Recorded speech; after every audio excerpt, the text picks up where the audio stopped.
In my presentation, I will be going over smallpox, one of the worst epidemics in American history. I chose this topic because it is both interesting and relevant to what we are currently going through right now.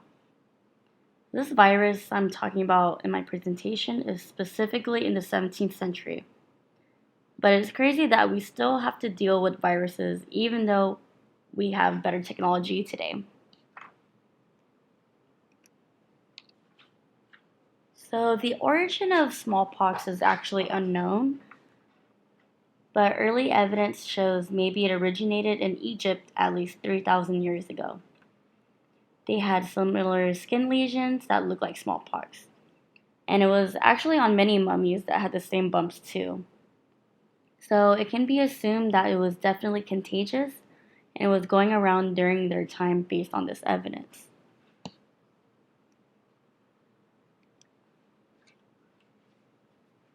As you can see from the image, it appears to be their first arrival to the Native American land. Smallpox was already existing in the Old World, such as Africa, Asia, and Europe. It was endemic, meaning that it was always around for them, and they actually built up antibodies so it didn't affect them that much. The real problem is that they came to the New World and actually spreaded it and affected the Native Americans. Everyone knows who Christopher Columbus is and his role in nearly wiping out the Native American population as well, with genocide and spreading diseases, of course. Even though I included a meme, I definitely meant it in a way to say that he was a horrible man and does not deserve his own holiday, and we should not be celebrating him.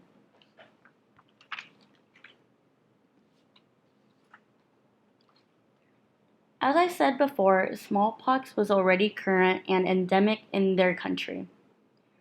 During the American Revolution, the British would purposely send infected people to spread the virus in the colonies in hopes of getting them sick to weaken the American front lines, which of course worked, and nearly almost all the soldiers caught it and had to be sent out for medical attention. This almost cost George Washington and the Continental Army to lose the war.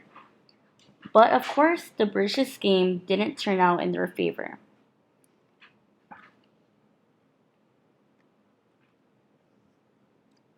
Referring back to the Native Americans, it is an estimated 90% of their population that was wiped out. Although there were killings involved, that is a very high number to be affected by murder and disease. As you can see, smallpox was a very dangerous virus back then and highly contagious. That is why George Washington had to send infected soldiers to be quarantined. There was also mild cases, but the problem from him was the soldiers spreading it to each other.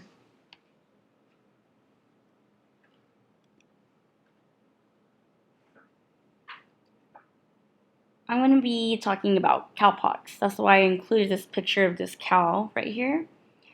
So cowpox is an infectious disease and is a zoonotic virus, meaning it can be transferred between species. So even a cat can infect a human, but for some reason it was only cows and cats that would catch that virus. It was first noticed back then when dairymaids who touched the udders of infected cows had developed the same pus-like lesions on their hands. So, fun fact, the word vaccination is derived from the Latin word vaccinus, meaning of or from the cow.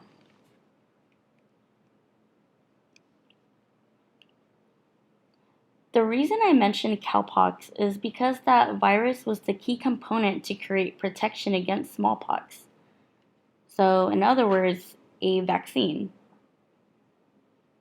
There were trials done, and on one particular boy named James Phipps. He was inoculated in both arms, meaning he was injected with the cowpox. He was feeling a fever and some uneasiness, but of course no full-blown infection. There was proof of immunity against smallpox, but it has to be properly injected, not just straight from the cattle.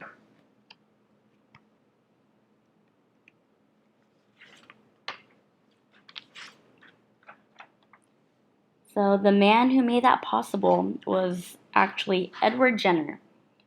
He was an English doctor who successfully proved his hypothesis of cowpox immunity against smallpox. He was the first creator of a vaccine and actually coined that term himself. His work actually laid out the foundation for contemporary discoveries in immunology. Without him, vaccines wouldn't be possible in those days.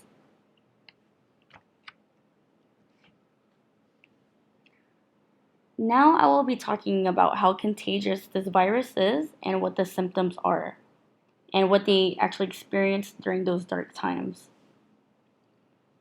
People who have contracted smallpox initially develop symptoms such as fever, body aches, headache, chills, muscle aches, and particularly backache. A rash would appear 48 to 72 hours after and turn into virus filled sores, which would later scab over. And for the survivors, they would be disfigured from those scars. It is contagious in terms of being airborne and can easily be contracted even by just clothing or bedding. I know that sounds very familiar to you all, actually. I was going to include a smallpox picture, but I didn't want to make anyone uncomfortable.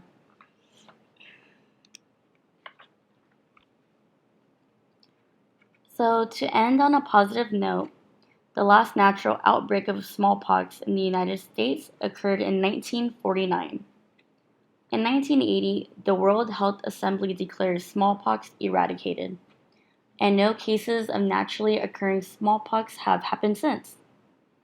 As you can see from this graph right here, is literally at zero by 1980.